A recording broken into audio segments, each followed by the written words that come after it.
ने श्राप दिया है, सारे राक्षस चले और दोनों के बीच में युद्ध हुआ। उस युद्ध में जितने भी राक्षस थे सब जीत गए। बड़ा राक्षस कौन था उसमें? राजा बलि। राजा बलि उसमें जीत गए। सब राक्षसों की विजय हुई, देवता हार गए। अब देवता श्रीहीन है, उनके पास कुछ भी नहीं। अब क्या किया जाए? दोनों के बीच में युद्ध हुआ, देव और असुर दोनों के बीच युद्ध हुआ। तो उस युद्ध का नाम पड़ा देवासुर संग्राम। क्या नाम पड़ा? देवासुर संग्राम। देव और असुर दोनों के बीच में युद्ध। इधर महाराज सुमेरु पर्वत पर सभी देवी देवता एकत्रित होते हैं और आकर के ब्रह्मा जी से प्रार्थना की, कुछ भी किया जाए, कैसे भी किया जाए, किस तरह भी किया जाए, किंतु अब हम सब श्रीहीन हो गए हैं, कुछ तो किया जाए, प्रभु हम पर दया कीजिए। सभी दौड़े दौड़े नारायण के पास गए। भगवान ने कहा तुम्हें धन इत्यादि तभी मिलेगा तब समुद्र मंथन किया जाए। अब महाराज समुद्र मंथन किया गया। समुद्र मंथन किस तरह किया गया? वहीं सुमेरु पर्वत पर सभी ने आपस में चर्चा की। सब चल करके मंदराचल पर्वत पर आए। वासुकी नाग को बुलाया गया। भगवान वहां उपस्थित हैं, जितने भी देवी देवता हैं सब वहां उपस्थित हैं। अब सब विचार कर रहे हैं किस तरह मंथन किया जाए।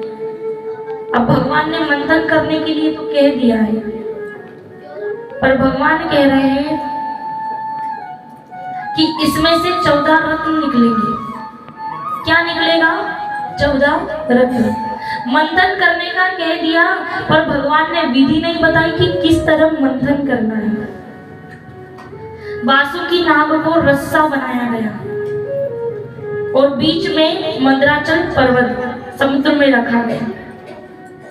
अब ज्यादा भगवान ने कुछ बताया नहीं, पर भगवान ने कहा कि केवल मात्र देवताओं से यह संभव नहीं है, राक्षसों के बिना यह असंभव है। राक्षसों से मैत्री करनी पड़ेगी। जाए कौन? इंद्र को भेजा। राक्षसों को कहा कि चलो समुद्र मंथन करना है। राक्षसों ने मना कर दिया। इंद्र ने कहा इसमें से अमृत निकलेगा, उस अमृत को सब पी लेना और जो पी लेगा वो अमर हो जाएगा। राक्षस मान गए। भगवान बड़े होशियार हैं। भगवान ने क्या किया? जितने भी राक्षस हैं सभी को पूंछ पकड़ाई वासुकी की, और जितने भी देवता हैं सबको मुख पकड़ाया। और भगवान ने हंसी करते हुए कहा देवता बड़े हैं, बड़े बाप के हैं, इसीलिए यह मुख पकड़ेंगे। राक्षस छोटे हैं इसीलिए पूंछ पकड़ेंगे। राक्षसों को बड़ा क्रोध आया। राक्षस कहते हम भी आपकी तरह बड़े बाप वाले हैं, हम पूंछ नहीं पकड़ेंगे, हम तो वासुकी नाग का मुख पकड़ेंगे। पूंछ को छोड़कर सारे देवता मुख की तरफ आए, सारे राक्षस। अब भगवान तो चाहते ही यही थे। सारे राक्षसों ने मुख पकड़ा, सारे देवताओं ने पूंछ पकड़ी। अब मंथन प्रारंभ हुआ। जैसे ही मंथन प्रारंभ हुआ वासुकी नाग ने जहर उगला, आधे राक्षस यूं ही समाप्त हो गए। भगवान को सब पता था, इसलिए भगवान ने मुख पकड़ा दिया। देखते ही देखते मंथना प्रारंभ किया। सबसे प्रथम में 14 रत्नों में से विष निकला, हलाहल विष। इतना भयंकर विश्व में, पूरे विश्व में भयंकर त्राहिमाम होने लगा। विश्व हलाहल है। उससे जो प्रकाश निकल रहा है, उससे जो तेज निकल रहा है, वह लोगों के प्राणों का हरण कर रहा है। दौड़े दौड़े शिव जी के पास गए। देवे देवे भूतात्म भूत भावनम त्राहि न शरणापन्ना स्त्रोलोक दहनम, हमारी रक्षा कीजिए हे परमपिता परमेश्वर, इस विष से हमें बचाइए। भगवान ने अपने हाथ को लिया, विष पीने लगे। पार्वती जी कहने लगी वाह, अमृत तो देवता पिएंगे, मेरे पति को विष पिला रहे हैं। अगर मेरे पति को कुछ हो गया तो? शिव जी कहते हैं मुझे कुछ नहीं होगा। रामायण को सबसे पहले शिव जी ने लिखा है। रामायण को सबसे पहले शिव जी ने रचना की है। रामायण के शिव जी ने 1 करोड़ शब्द लिखे थे, उसके एक के उन्होंने 3 हिस्से किए। आधे आधे में सबको भाग दिया, सबको, जितने भी देवी देवता थे, मनुष्य थे, देवता थे, संत थे, सबको उन 1 करोड़ शब्दों को बांट दिया। उनका एक हिस्सा और बचा, उस एक हिस्से के भी 3 हिस्से किए। पूरी रामायण के जितने शब्द थे उनको बांट दिया।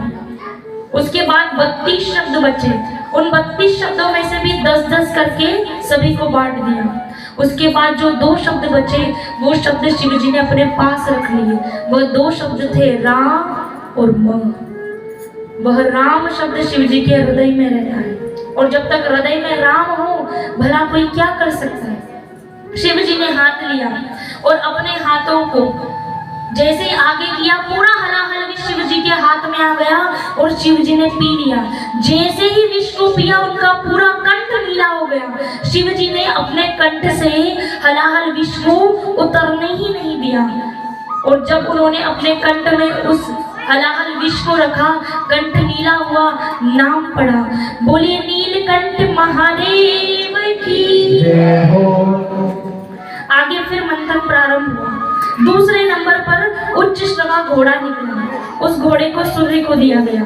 तीसरे नंबर पर ऐरावत हाथी निकला श्वेत रंग का, उसे इंद्र को दिया गया। चौथे नंबर पर कौस्तुभ मणि निकली, उस मणि को भगवान ने अपने पैर में धारण की। यह आप सप्तम दिवस की कथा में श्रवण करेंगे। 5वें नंबर पर कामधेनु गाय निकली जो कि स्वर्ग में रखी गई। 6ठे नंबर पर कल्पतरु वृक्ष निकला, कल्पना करने मात्र से सब मनोकामना पूर्ण हो जाए, उसे भी स्वर्ग में रखा गया। 7वें नंबर पर जगत जननी लक्ष्मी अपने चमचमाते वस्त्र में हाथ में वरमाला लेकर मां लक्ष्मी का प्राकट्य हुआ। बोलिए लक्ष्मी महारानी की जय हो। जैसे लक्ष्मी जी हाथ में माला लेकर के प्रकटी, इधर उधर घूमने लगी। आगे खड़े हैं राक्षस, पीछे खड़े हैं देवता, सबसे पीछे खड़े हैं संत, और उससे भी पीछे खड़े हैं भगवान। भगवान बोल रहे जिसका सामान है जिसके पास ही आएगा। अब जैसे लक्ष्मी जी ने देखा राक्षसों को, अब मंगल सा वेश है, ध्यान नहीं दिया। आगे गए, देवता स्वार्थी हैं, ध्यान नहीं दिया। संत के पास गए, श्राप देने में माहिर है, ध्यान नहीं दिया। पूरी जितनी भी सभा लगी हुई थी मंदराचल पर, सब दूर लक्ष्मी जी घूमी। जब कोई उन्हें पसंद ना आया, समझ ना आया, तो अंत में जाकर के नारायण के गले में वरमाला डाल दी। बोलिए लक्ष्मी नारायण भगवान की जय हो। 8वें नंबर पर अप्सरा रंभा का प्राकट्य हुआ, उनको भी स्वर्ग में स्थान दिया गया। 9वें नंबर पर पारिजात वृक्ष निकला, उसे भी स्वर्ग में रखा गया। उसके बाद 10वें नंबर पर वारुणी अर्थात मदिरा निकली, शराब। अब क्या किया जाए, भगवान तो पी नहीं सकते। भगवान ने लीला की, भगवान ने मोहिनी का रूप लिया। भगवान का यहाँ मोहिनी अवतार हुआ। अब भगवान ने जैसे ही मोहिनी अवतार लिया, जितने भी राक्षस हैं सब भगवान के रूप को देख करके मोहित हो गए। भगवान ने वारुणी मदिरा को लिया, सुंदर सा रूप बनाया, और उस वारुणी मदिरा को सिर पर रखकर भगवान ठुमक ठुमक कर चल रहे हैं। राक्षसों का ध्यान चला गया भगवान की तरफ। देवताओं को पता था ये और कोई नहीं भगवान है, पर शिव जी को नहीं पता था कि ये भगवान है।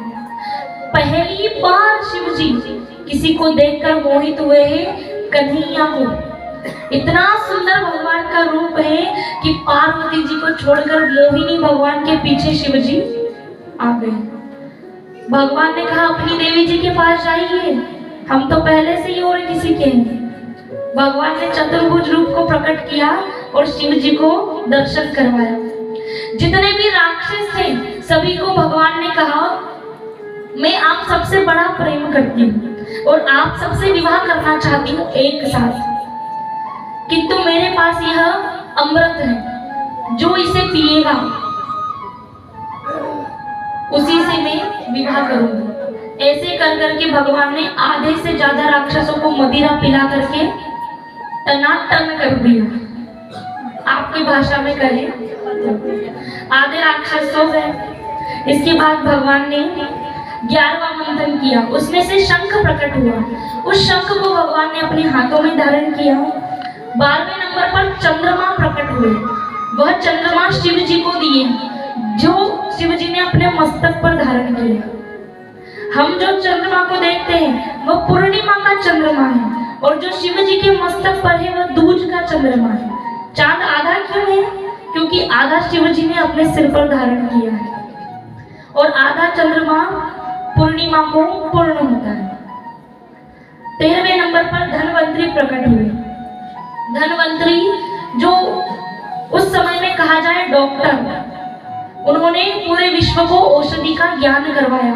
धनवंतरी के हाथ में है 14वें नंबर पर अमृत कलश। इस तरह से 14 रत्न प्राप्त हुए। जैसे ही अमृत का प्राकट्य हुआ, राक्षस लड़ने लगे। अब भगवान को कुछ समझ में नहीं आ रहा है। भगवान ने वही मोहिनी अवतार में जो भगवान थे, पुनः भगवान घूमते फिरते आए। जैसे ही भगवान राक्षसों और दैत्यों के पास आए, देवताओं के पास आए, समस्त संतगण, देवताओं, सब जितने भी है वहां पर सब विराजमान है, सभी ने प्रभु का